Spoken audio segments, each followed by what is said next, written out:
Julien Dumas, Céline Marcardon, bonjour. Alors, on vous a connu dans des épisodes précédents faisant autre chose, mais du coup, vous faites autre chose aujourd'hui. Alors, on a devant nous votre enfant, l'alphabétique. Donc, comme son nom l'indique, pour ceux qui connaissent un peu la langue française, c'est un dictionnaire biographique des artistes plasticiens de France, et pas plastiqueurs, hein, parce qu'avec les attentats, on pourrait confondre. De toute la France, et il y a même des morceaux de catalan, et on a beaucoup, parce que quand même, comme on est ici, on a fait la part belle aux artistes d'ici, mais reprenons. Qu'est-ce qui vous a pris de faire un dictionnaire dans un monde d'analphabètes? Julien, l'auteur du dictionnaire et du projet. Je me suis rendu compte qu'il y avait un dictionnaire qui existait en France qui s'appelait le Bénézite Oui. et qui avait référencé 170 000 peintres et sculpteurs du Moyen-Âge à la fin du XXe siècle. En 1999, le Bénézite a été revendu à des Anglais Ouais. et il n'y avait plus de dictionnaire en France et plus aucun ouvrage qui référençait les artistes plasticiens vivants. Et ayant été galeriste dans une autre vie... Oui, belge, c'est pas un métier, tu veux dire? Non, voilà, exactement, oui, oui. Je me suis dit, tiens, pourquoi ne pas finalement me lancer dans un nouveau projet de vie et de rédiger un dictionnaire qui pouvait prendre la suite du Bénézite au niveau des artistes plasticiens vivants. Alors, ça c'est bien, mais ce qui est marrant, c'est qu'un truc s'arrête et on ne se dit pas, ça avait peut-être une utilité avant pour qu'on en fasse pendant des années jusqu'à ce que ça s'arrête. Je pense par exemple à l'école des Beaux-Arts de Perpignan. Oui, mais de toute façon, il n'y a rien qui s'arrête. Hein. Il y a toujours des successeurs ou des succès qui suivent. Tu veux dire qu'aux Égyptiens, il y a eu les Grecs, et aux Grecs, il y a eu les Romains, etc. Oui, alors il y en a qui ont réussi, il y en a qui ont foiré. Oui. Et nous, ici, on se dit, mais on va faire quelque chose qui n'existe plus, voilà, qui n'existe plus, qui a existé, et puis finalement, mais qui s'est arrêté parce que finalement, on parlait que des morts. Ouais. Et ici, on s'est dit, ben, on va parler des vivants pour une fois. Et Le Bénézite étant toujours utile aux antiquaires, aux commissaires-priseurs. Le Bénézite est une Bible. C'est pas du tout parce qu'on n'en parle pas comme ça dans la vie de tous les jours qu'on ne l'utilise pas, au contraire. Et le alphabétique est vraiment une sorte de suite prise. En tout cas, c'est l'ambition qu'on en a. Pour justement parler des vivants, et on ne parle peut-être pas suffisamment des vivants, on s'intéresse toujours aux artistes morts pour spéculer, et il est intéressant aussi de s'intéresser aux vivants. Alors, Perpignan est une ville où il ne se passe rien, mais il y a toujours du bruit pour laisser à penser que quand même il y a de l'activité. D'où le bruit de marteau sur un morceau de métal derrière moi. Voilà, ça c'était pour illustrer. Maintenant, ça suffit, merci. Donc, on reprend. Alors, comment, une fois qu'on a l'idée, comment on procède? Moi, je vous avais croisé, vous avez fait ça assez rapidement. Est-ce que je vous avais croisé l'année dernière à Visa et vous l'auriez fait en un an? non, non, non. Le projet a germé en fait il y a 4 ans. Ouais. Il a été construit il y a 4 ans. Ça a demandé quand même quelques mois de gestation pour construire le site internet, pour construire le projet. Et puis j'ai pris mon bâton. Oui, ton bateau de pèlerin. Voilà, mon bâton de. Sans te noyer au milieu de la Méditerranée. De pèlerin, effectivement. Ou ton bâton de berger, c'est selon. De berger, c'est plutôt Voilà. ça. Mon bâton Parce de qu'il berger. n'y a pas d'heure voilà, pour le bâton de berger. Voilà. Et j'ai été sur des foires et des salons pendant un an. D'accord. Durant toute une année. Tu t'es fait chier avec des exercices pendant tout cela. Exactement, où j'ai ramassé finalement comme les gratte-papier ou les ramasse-papier des salons, tu vois, avec des grands sacs en plastique. J'ai mis des leaflets, j'ai mis des catalogues, j'ai mis des cartes de visite, tout ça en vrac. Ouais.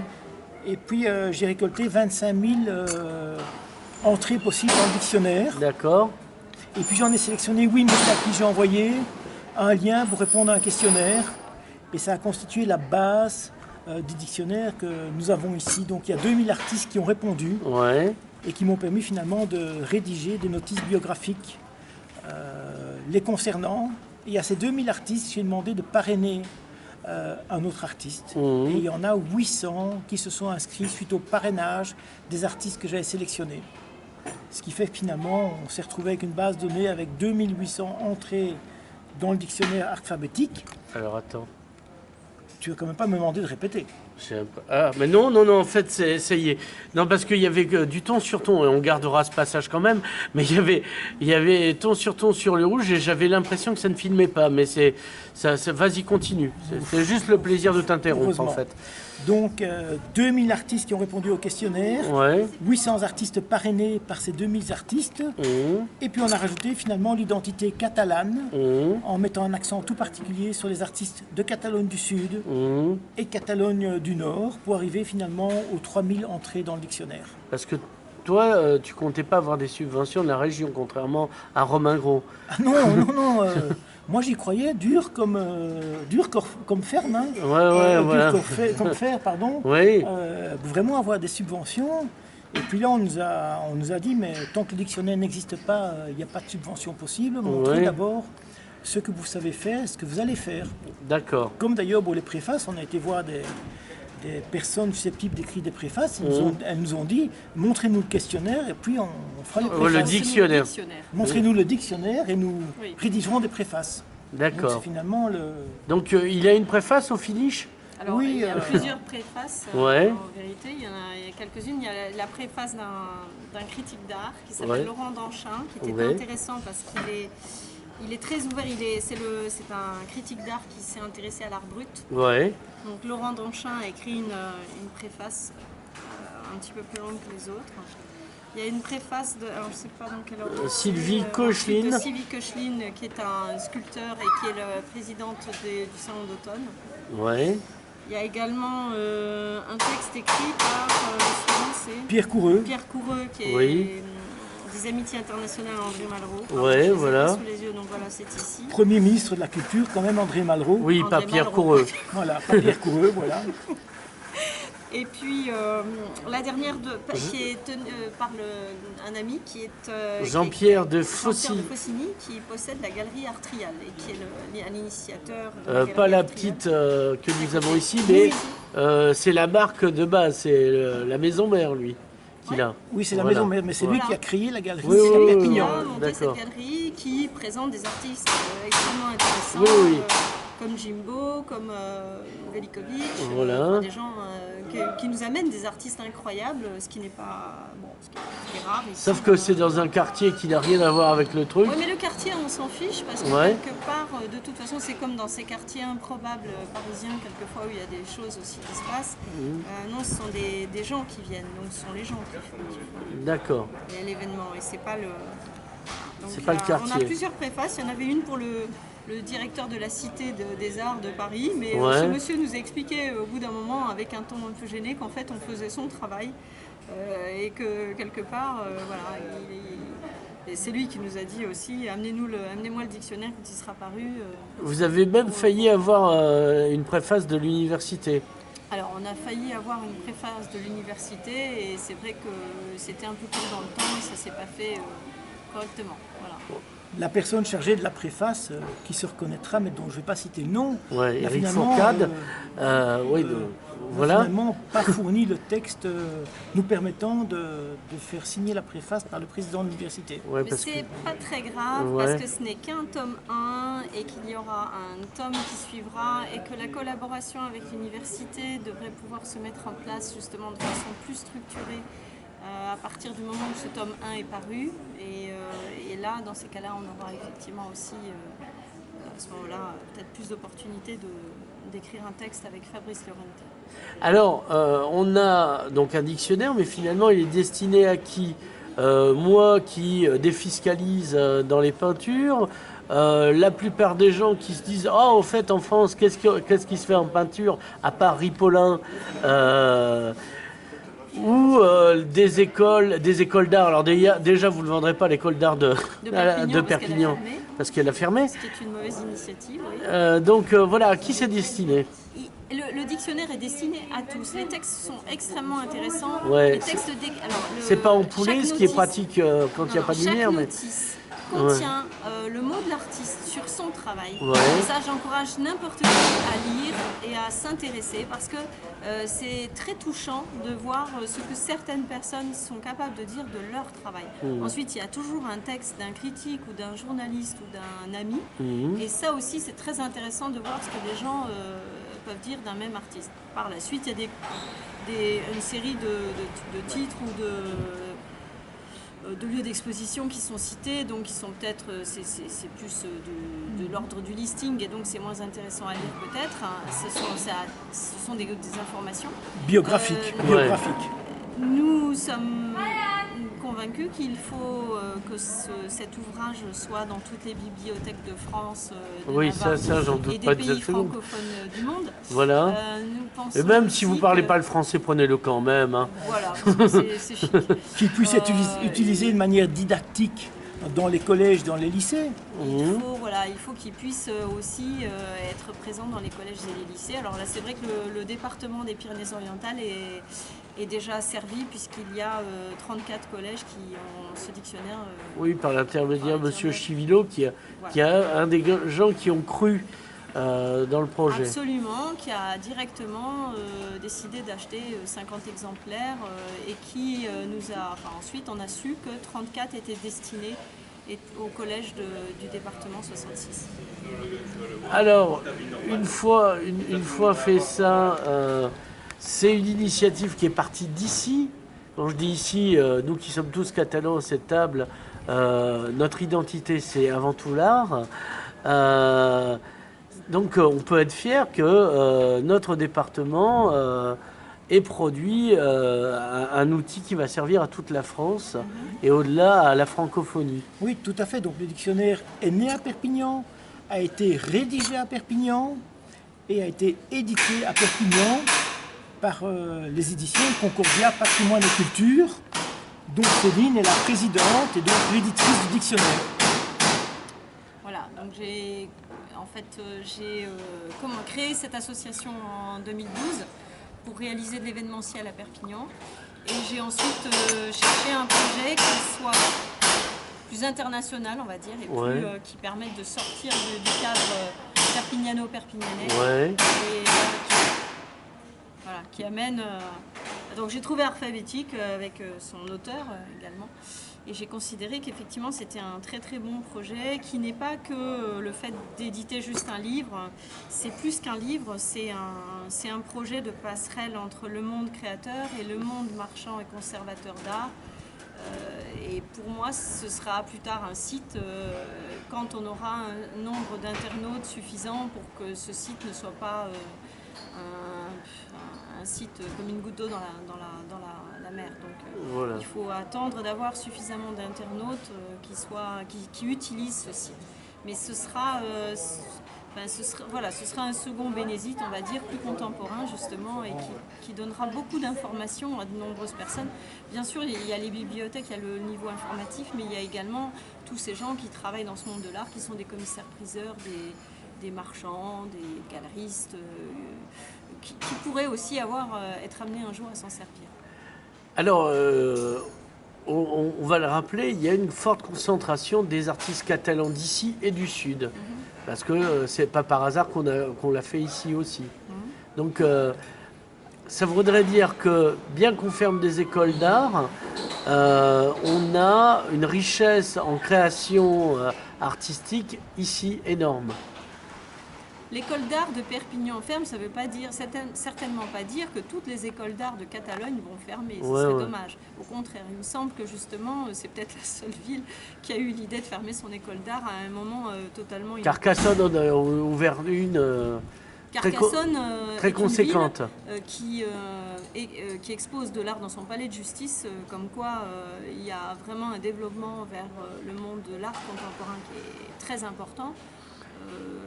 Et je pense qu'en fait, c'est totalement inopportun actuellement de fermer une école d'art comme celle de Perpignan, qui en vérité était connue jusqu'en Chine. Donc c'est quand même dommage de la fermer, alors qu'en Chine, grâce à Dali, on sait que c'est le centre du monde. Et pour des gens qui se prennent déjà pour le centre du monde, puisque la Chine c'est l'empire du milieu, c'était dommage aussi de louper ça. Donc Donc je pense que la Catalogne est un pays qui a une forte identité, oui, et comme toute forte identité, elle s'exprime donc par là. Voilà. Donc, ce sont des gens qui, oui, il y a beaucoup d'artistes très intéressants qui se développent très très bien. La Catalogne du Sud particulièrement est un pays extrêmement dynamique et peut-être certaines personnes de Catalogne du Nord ont ce dynamisme aussi. Alors, avant qu'on close cette interview absolument intéressante, qu'est-ce qu'il faudrait vous demander, qu'il ne faudrait pas oublier de dire, sans quoi ce ne serait même pas la peine d'avoir commencé à vous filmer? D'abord que le dictionnaire est chez Torcatis. Voilà. Donc Roger Coste qui finalement nous a très fort conseillé quant à la couverture Ouais. et qui nous a aidé à la dessiner. Ouais. Et que cette couverture a été réalisée par Pierre-Emmanuel... Pierre-Olivier Borde. Du studio Caractère. À Perpignan d'ailleurs. Ouais. On a travaillé avec le studio Caractère. Donc vous êtes très bio, vous êtes très circuit court, les gars. Oui, quand même, parce que bon, comme nous sommes basés à Perpignan, bon, il faut finalement faire grandir ce dictionnaire d'un endroit où on se sent bien et où il y a finalement énormément de créativité et de dynamisme. Alors le site internet, c'est comment qui s'appelle, comment qu'on vous retrouve? Alors pour l'instant, je vais dire que le site internet est le portail d'entrée dans le dictionnaire, puisque sous l'onglet questionnaire sur le site artphabétique.fr, oui, voilà. Donc artphabétique.fr, il y a un dictionnaire que les artistes peuvent remplir pour finalement soumettre leur candidature pour figurer dans les prochains épisodes. Dans les prochains épisodes, dans les prochains volumes, effectivement. Et à terme, oui, les artistes auront la possibilité d'illustrer la notice biographique qui est quand même très très académique, de l'illustrer sur le site internet du dictionnaire. Oui, voilà, parce qu'il aurait fallu le double pour illustrer en plus des textes. Oui, et en même temps, ça aurait été des petites vignettes. Oui, donc ça n'aurait pas été... Ça aurait été très, très pertinent de mettre 3000 petites vignettes dans un dictionnaire et ça aurait enlevé au dictionnaire ce caractère scientifique et académique. D'accord. On vit aussi dans un monde d'images. Oui. Et en fait, il y a beaucoup d'images partout. Là, ce qu'il était important d'apporter, ce sont des informations. Ce qu'on cherche vraiment dans ce dictionnaire, c'est d'apporter de l'information. Oui, parce que l'image n'est pas forcément une information. Ça peut même être une désinformation. Mais on est un peu noyé dans toutes ces images et c'est vrai que de temps en temps, ce qu'il est plus difficile à trouver sur le web aussi, ce sont des vraies informations. Pour citer Buren, Daniel Buren m'a répondu quand je lui ai proposé d'entrer dans ce dictionnaire, il m'a dit « Tout ce qui est dit sur moi sur le web est faux ». Et je lui ai répondu du tac au tac, alors remplissez le questionnaire vous-même, comme ça tout ce qui sera dit dans votre notice sera vrai. Et c'est ce que nous avons cherché. Donc l'idée, c'est quand même aussi de redonner de l'information à des gens qui en cherchent. Ouais, ça n'est pas le commentaire du commentaire, c'est le peintre lui-même qui parle de lui.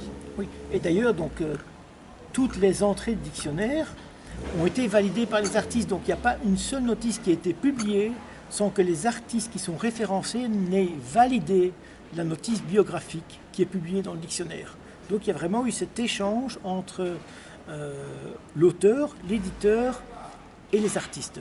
Alors, est-ce qu'il y a deux peintres représentatifs d'ici? Je pense à Santiago Vignas et à Jean-Paul Alduy.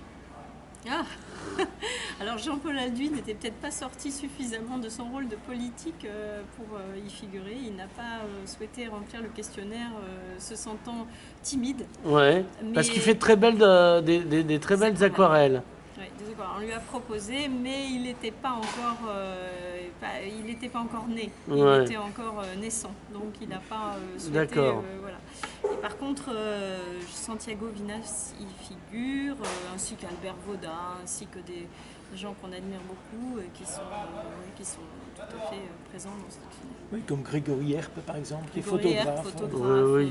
Oui, qu'on connaît bien l'Archipel Contre-Attaque. On a des gens de styles très variés. Agnès Bogart, qui est sculpteur. Ouais. Donc on a quand même 200 artistes plasticiens de Catalogne référencés dans le dictionnaire. Alors, petite chose aussi qu'on pourrait rajouter, c'est que nous avons redéfini la définition d'artiste plasticien, Oui, les artistes plasticiens étaient finalement des peintres et des sculpteurs principalement, ouais. et nous l'avons élargi aux autres disciplines Comme des la arts photo, plastiques. oui. Oui, donc on a considéré qu'un artiste plasticien, c'est quelqu'un qui emploie un procédé, donc ça peut être un appareil photo, un ordinateur, de la matière ou un support pour créer. Donc on a D'accord. vraiment élargi, on a donné une nouvelle définition au terme artiste plasticien. Petit exemple, un tatoueur qui emploie la peau comme support Ouais, est considéré comme un artiste plasticien. d'accord. Mais il y avait un artiste contemporain qui tatouait des porcs aussi. Oui, c'était Donc, Delvoye, c'était voilà. Delvoye, un Ouais, ouais. Belge d'ailleurs. Oui, voilà, j'allais te le dire. Wim Delvoye, Voilà. tout à fait. Et qui tatoue des porcs vivants, Oui, oui. exactement. Une dernière information aussi, ça nous a permis d'ouvrir de louer la galerie Plaza Nova pour 2 mois, d'en faire notre bureau et d'y présenter des artistes qui sont encore présents jusqu'à fin septembre. Il y a une vingtaine d'artistes actuellement qui sont présents dans cette galerie, des photographes, des sculpteurs et des peintres, des céramistes, un maître verrier, des gens de Céline Marcardon. Marcadon. Marcadon, j'y arriverai jamais. Julien Dumas, tu vois, toi c'est plus simple. Merci. Merci. C'est nous qui vous